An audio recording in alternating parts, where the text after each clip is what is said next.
Cool డ్రింకులు ఇంతలా కొంప ముంచుతాయా? మనం ఏదైనా రెస్టారెంట్కు వెళ్ళినప్పుడు కానీ లేదా మన ఇంటికి బంధువులు వచ్చినప్పుడు కానీ వెంటనే కూల్ డ్రింక్ని ఆశ్రయిస్తాం. మరికొందరైతే కూల్ డ్రింక్ పెద్ద బాటిల్స్ తెచ్చి ఫ్రిడ్జ్లో పెట్టుకుని దాహం వేసినప్పుడల్లా తాగుతుంటారు.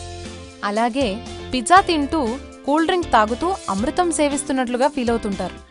మరి దాహం వేసినప్పుడు కూల్ డ్రింక్ తాగచ్చా? మంచినీళ్లే తాగాలా? అసలు మంచినీళ్లు తాగకపోతే కూల్ డ్రింకులు తాగితే ఏమవుతుందో చూద్దాం. మనలో చాలామంది నీళ్లు సరిగ్గా తాగరు.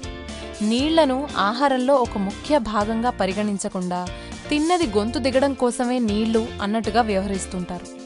నీళ్లలో పోషకాలుండని మాట నిజమే, కానీ మన శరీర బరువులో 3/2 నీళ్లే. మన మెదడు కణజాలంలో అయితే 70 నుండి 80% వరకు నీరే ఉంటుంది. కాబట్టి మన శరీరానికి నీటి అవసరం చాలా ఎక్కువ. మన ఒంట్లో 2% నీళ్లు తగ్గినా డీహైడ్రేషన్కు దారితీస్తుంది. చాలామందికి తెలియదు గాని పగటిపూట నిస్సత్తువకు అతి ముఖ్య కారణం ఒంట్లో తగినంత నీరు లేక ఓ మోస్తరు డీహైడ్రేషన్తో గడుపుతుండడం. కాబట్టి తగినన్ని నీళ్లు తాగడం ఆరోగ్యానికి ఎంతో అవసరం. మనం తిన్న ఆహారం సరిగ్గా జీర్ణం కావాలన్నా, అందులోని పోషకాలు వంటబట్టాలన్నా నీరు అత్యవసరం.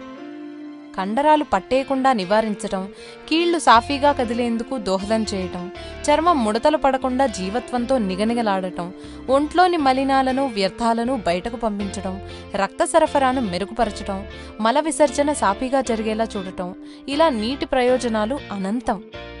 మనకు దాహంగా అనిపిస్తోందంటే అప్పటికే ఒంట్లో ఎంతో కొంత నీటి శాతం తగ్గిందని అర్థం. కాబట్టి పరిస్థితి దాహం అనిపించేంత వరకు రాకుండా రోజంతా అప్పుడప్పుడు నీరు తాగుతుండడం చాలా ఉత్తమం. అంతా రోజుకు కనీసం 2 లీటర్లు లేదా 8 గ్లాసుల నీళ్లు తాగాలన్నది నిపుణుల సూచన. వ్యాయామం వంటి శారీరక శ్రమ చేసేవారైతే మరింత ఎక్కువ నీళ్లు తాగాలి. భోజనానికి ముందు గ్లాసు నీళ్లు తాగితే ఆహారం మరీ ఎక్కువగా తినకుండానూ చూసుకోవచ్చు. దీంతో త్వరగా కడుపు నిండిన భావన కలుగుతుంది. ఇవన్నీ నీరు తాగడం వల్ల వచ్చే ఉపయోగాలు.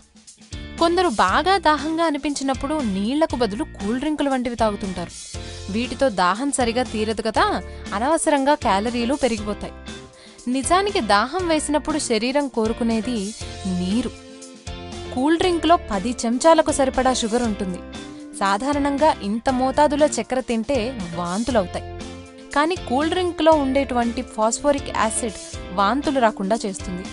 కూల్ డ్రింక్ తాగిన 20 నిమిషాలకు కూల్ డ్రింక్లో ఉన్న షుగర్ను మన లివర్ రక్తంలోకి పంపిస్తుంది. ఇలా జరగడం వల్ల మీ రక్తంలోని షుగర్ లెవెల్స్ అమాంతంగా పెరిగిపోతాయి. దీని ద్వారా ఈ షుగర్ కొవ్వుగా మారి బరువు పెరుగుతారు. గంట తర్వాత మీ శరీరంలో అనేక మార్పులు చోటు చేసుకుంటాయి. కూల్ డ్రింక్లో ఉండే ఫాస్ఫోరిక్ యాసిడ్ మీ చిన్న పేగులలో చేరడంతో అక్కడ ఉండే కాల్షియం, మెగ్నీషియం, జింక్ వంటి వాటికి అడ్డుకట్ట వేస్తుంది. దీనితో తరచుగా మూత్ర విసర్జన జరగడంతో పాటు డీహైడ్రేషన్, దాహం లాంటివి పెరుగుతాయి. మన శరీరానికి ఇంతలా హాని తలబెట్టే కూల్ డ్రింక్ తాగడం మనకు, మన పిల్లలకు ఏమాత్రం మంచిది కాదు. వీలైనంత వరకు దీనికి దూరంగా ఉండడమే మంచిది. ఈ వీడియో కనుక మీకు నచ్చినట్లయితే లైక్ కొట్టి షేర్ చేయండి. మరిన్ని వీడియోస్ చూడాలనుకుంటే వెంటనే సబ్స్క్రైబ్ చేయండి. Thank you.